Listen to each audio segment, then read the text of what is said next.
Olá, como vai? Tudo bom? Seja muito bem-vindo ao nosso novo vídeo do canal Negócios e Investimentos. Eu sou o Eversander e no vídeo de hoje nós voltamos a falar um pouco aqui sobre fundos imobiliários e falando aqui também sobre três fundos imobiliários especificamente.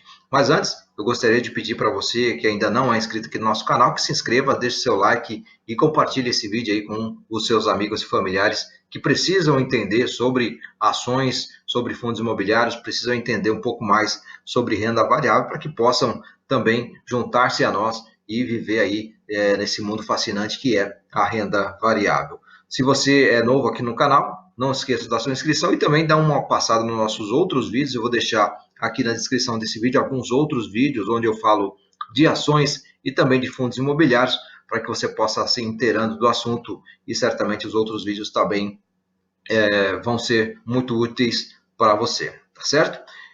Nós vivemos aqui alguns dias, algumas semanas, momentos de bastante entusiasmo no fundos imobiliários, porque você deve ter percebido, se você tem fundo imobiliário, se você acompanha, que os fundos imobiliários se valorizaram muito nos últimos tempos, especialmente aí nos últimos 2 meses e nesses dias, esses primeiros dias de 2020.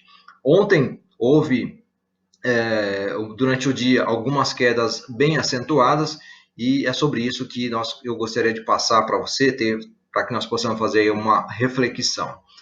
Você sabe, se você nos acompanha aqui, que principalmente no ano passado, meio do ano retrasado e o ano passado, mês a mês, o número de investidores em fundos imobiliários aumentou consideravelmente. Então, com o aumento do número de investidores, porque até 2 anos atrás, pouco se falava sobre fundos imobiliários, né? Poucas pessoas sabiam sobre fundos imobiliários. Isso se dava especialmente por conta de que a renda fixa estava num outro patamar que não é o patamar de hoje, e então as pessoas ficavam mais atreladas à renda fixa e não olhavam tanto para a renda variável, que renda variável você sabe que são os fundos imobiliários e as ações.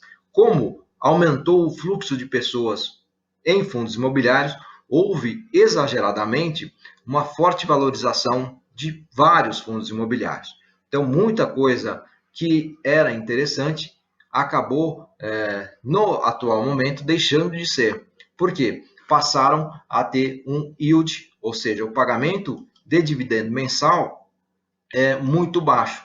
E aí você tinha o valor da cota muito alto e um dividendo muito baixo. Portanto, para achar fundos imobiliários que dessem um retorno em dividendos interessante, acabou se tornando mais difícil. Todas as cotas dos fundos imobiliários acabou se valorizando muito, que não é algo normal em fundos imobiliários, não é a lógica dos fundos imobiliários. Você sabe que fundos imobiliários têm uma volatilidade menor que as ações, ou seja, ele não sobe tanto e não cai tanto, mas não era isso que nós vimos nos últimos tempos. Então, fundos imobiliários, ele está passando por uma correção nesse momento, eu acredito que vai continuar essa correção, e isso é importante para os investidores que buscam nos fundos imobiliários uma forma aí de renda extra mensal. Ou seja, se você pensa em especular nos fundos imobiliários, certamente eu penso que não é esse o melhor caminho, né? Se você quer especular, caminho para as ações, que lá certamente você vai ter mais condições do que fundos imobiliários, né? Eu imagino que fundos imobiliários vai se tornar uma nova renda fixa, porém uma renda fixa melhor, né, do que nós temos. Você sabe que a Selic está em 4,5% ao ano, a tendência é de queda e, portanto, os fundos imobiliários vão se tornar, de fato, a nova renda fixa que nós falamos, porém, ele tem que ser atrativo, senão daqui a um tempo, de fato, os fundos imobiliários também deixarão de ser atrativos. Eu trouxe aqui para você 3 fundos imobiliários, porque aí entra naquela questão que também nós falamos aqui da diversificação.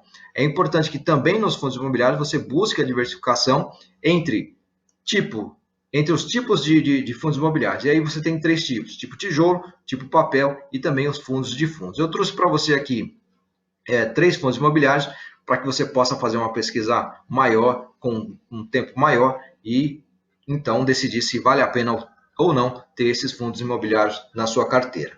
O VILG11, que é um fundo tipo tijolo, é de logística.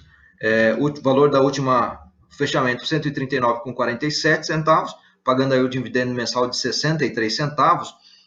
Eu trouxe aqui para você também o RBRR11, que é um fundo de tipo papel, o valor da cota R$ 109,16, pagando aí um dividendo de 55 por mês, por cota. E o RBRF11, que é um fundo de fundos, 130,95, pagando aí de dividendo 70 centavos por mês. Veja que o dividend yield anual aqui, ele é interessante, porque se você tem 4,5% de Selic com tendência de queda, ainda esses 6 aqui por cento ao ano ainda é algo interessante. Porém, de fato, eu imagino também que esses fundos imobiliários aqui também estão bastante esticados. Para finalizarmos, se você quiser ter aí R$1.000 por mês nesses fundos imobiliários, você precisa ter no primeiro R$223 mil investidos, no segundo R$200 mil investidos, e esse que tem o retorno melhor, para ter R$1.000 por mês caindo na sua conta livre, você precisa ter investido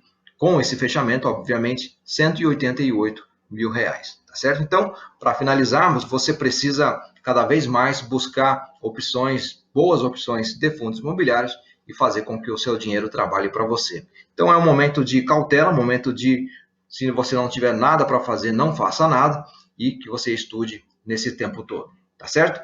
Não esqueça do seu like, da sua inscrição. Nos vemos no próximo vídeo. Grande abraço e sucesso a todos.